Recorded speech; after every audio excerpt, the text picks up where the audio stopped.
जनता ने जो अभी सबक सिखाया इनको, जनता तैयार है, आने वाले समय में इनको और सबक सिखाने जा रहा है।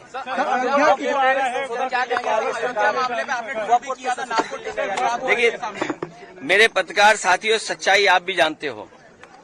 भारतीय जनता पार्टी साजिश, चुनाव से पहले भारतीय जनता पार्टी षड्यंत्र करना चाहती है चुनाव से पहले, और उनका लक्ष्य पहले दिन से रहा है कि समाजवादियों को कैसे बदनाम किया जाए, और खास कर के मुसलमानों को लेकर के उनकी जो सोच है वो अनडेमोक्रेटिक है, अनकॉन्स्टिट्यूशनल है। ये सोचिए एक मुख्यमंत्री योगी, तो इसका मतलब ये है कि अगर कोई योगी अगर वो लोकतंत्र पर भरोसा नहीं करता है और कॉन्स्टिट्यूशन पर भरोसा नहीं करता, वो योगी नहीं हो सकता है। मैं 3 घटनाओं का उदाहरण देना चाहता हूं आपके सामने। पहली घटना हाथरस, जिसमें एक साधु संत के कार्यक्रम के लिए परमिशन के लिए भारतीय जनता पार्टी के विधायक और नेताओं ने लिखा था, लेकिन जो प्रशासन को काम करना चाहिए था, जिस जिम्मेदारी से सुरक्षा और उन चीजों का इंतजाम करना था, वो नहीं किया, जिसका परिणाम ये हुआ कि बड़ी संख्या में लोगों की जान चली गई। न केवल जान गई है, उनका नुकसान हुआ बड़े पैमाने पर। बहुत से लोगों का हाथ पैर या जो भी नुकसान हुआ, उसका कोई मदद सरकार ने नहीं की। दूसरा, आपने देखा होगा गोमती नगर में, और जब मुख्यमंत्री ने सदन में ये कहा, सूची तो हालांकि बहुत लंबी थी, इसमें पुलिस का दोष कम है, पुलिस तो पूरी सूची दी थी, लेकिन भारतीय जनता पार्टी के जो मुख्यमंत्री और सरकार वो ये चाहती है कि पुलिस भी भारतीय जनता पार्टी की कार्यकर्ता बन जाए। ये जो नए तरह का काम हो रहा है कि पुलिस को भी ये भारतीय जनता पार्टी का कार्यकर्ता बना रहे हैं। जब पुलिस ने सूची दी सब नामों की, तो आखिरकार मुख्यमंत्री जी ने केवल यादव और मुस्लिम का नाम क्यों पढ़ा? और सच्चाई पुलिस भी जानती है कि जिसमें कि यादव का जिसका नाम लिया है, सुनने में आ रहा है कि वो फुटिंग में नहीं था, जो कैमरे की जो तस्वीर है उसमें नहीं है, वो कैमरे में नहीं था, क्योंकि वो चाय पीने गया था और पुलिस को यादव मिल गया, इसलिए उसको जेल भेज दिया। मैं आपके सामने कहना चाहता हूं, ऐसे लोग जो कानून का उल्लंघन कर रहे हैं और भारतीय जनता पार्टी का कार्यकर्ता बनकर के काम कर रहे हैं, जब कभी भी सरकार आएगी ऐसे अधिकारियों के खिलाफ भी कार्रवाई होगी। और तीसरा उदाहरण, अभी रुक जाइए, तीसरा उदाहरण अयोध्या का, जिसमें कोई पॉलिटिकल पार्टी, अगर समाजवादी पार्टी ये बात कहती है कि डीएनए टेस्ट होना चाहिए, कैसे मुख्यमंत्री हैं ये, इन्हें कौन राय दे रहा है? ये कानून किसका संशोधित है?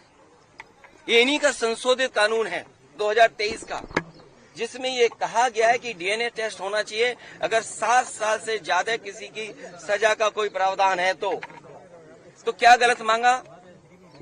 और उनके परिवार के लोग कह रहे हैं, और वहां भी पुलिस सच्चाई जानती है, हमारे पत्रकार साथी भी जानते हैं सच्चाई। वहां की पुलिस जब बीजेपी के इशारे पर और वो सच्चाई से अगर काम करना चाहते तो उन्होंने क्या किया? उन अधिकारियों के खिलाफ कार्रवाई कर दी। तमाम अधिकारी ऐसे हैं जो कह रहे हैं कि हमें तो नौकरी बचानी है, हम क्या करें, हम टेंशन में आ जाएं कि हम भी सर मार दें किसी आदमी के सर पे। आपने देखा नहीं बनारस में क्यूटो में क्या हुआ? अधिकारी पे इतना प्रेशर, इतना प्रेशर, इतना प्रेशर कि वो आकर के सर मार दिया उसके व्यापारी के। सोचिए आप, इसमें तमाम ऐसे लोग हैं, आप अकेले में बात करना कितने प्रेशर में जीवन जी रहे हैं। ये जो भार है इनके पास, मेडल बेल और ये तमाम लैनियार्ड और नेम प्लेट और तमाम उसके अलावा ऐसा भार है इनके ऊपर, ये काम नहीं कर सकते, न्याय नहीं दे सकते।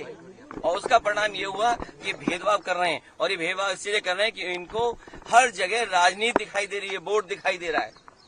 ये कितना भी कुछ कर लें, अब जनता को इनसे कोई उम्मीद नहीं है, और जब उम्मीद खत्म हो जाए किसी पॉलिटिकल पार्टी से तो समझ लेना उनका सफाया होना निश्चित है।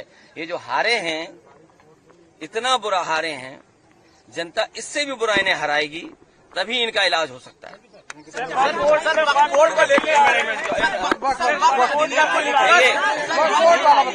देखिए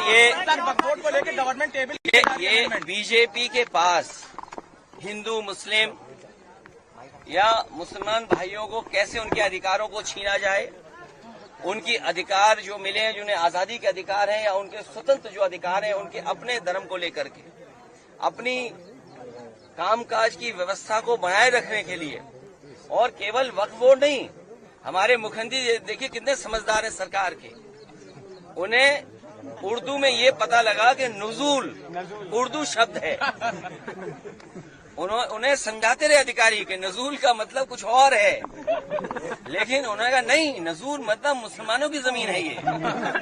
सोचो, जो व्यक्ति केवल उर्दू के शब्द नजूल को लेकर के पूरा का पूरा प्रयागराज खाली करा रहे थे, पूरा गोरखपुर, और गोरखपुर में अपना स्वार्थ है उनका कुछ, या उनके सहयोगी साथियों का स्वार्थ है, उसकी वजह से बताइए उर्दू का शब्द नजूल, तो मुख्यमंत्री जी क्या कानून ले आए। तो ये बात आपको भी समझ में आ रही है, लेकिन हम लोग इसके खिलाफ रहेंगे। इन्होंने पहले एंग्लो इंडियन का छीना था, आपको पता होगा। एंग्लो इंडियंस की लोकसभा में और विधानसभा में एक सीट हुआ करती थी, उनका रिप्रेजेंटेशन था। इन्होंने जनगणना करा ली फर्जी, इन्होंने फर्जी जनगणना कराई, और फर्जी जनगणना करा करके एंग्लो इंडियंस की एक सीट ले ली, छीन ली। अभी सुनने में आ रहा है, एक मंत्री जी चिल्ला रही हैं कि आरक्षण खत्म हो गया।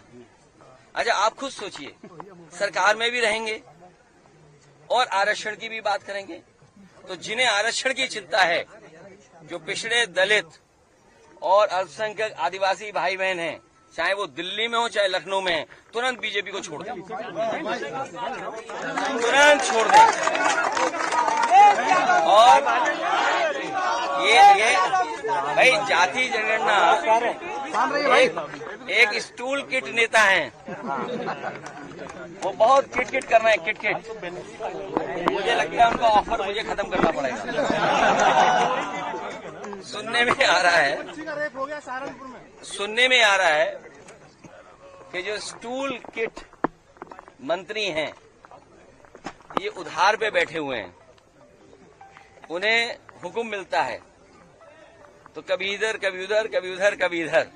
कम से कम इन्हें कास्ट सेंसस की बात करनी चाहिए, जाति जनगणना की बात करनी चाहिए, और जो आरक्षण खत्म हो रहा है उसके बारे में बात करना चाहिए। हमारा जो साथी कह रहा है, सहारनपुर में जिस तरह की घटना हुई है, पीलीभीत में एक महिला खेत पे गई, उसके साथ गलत घटना हुई।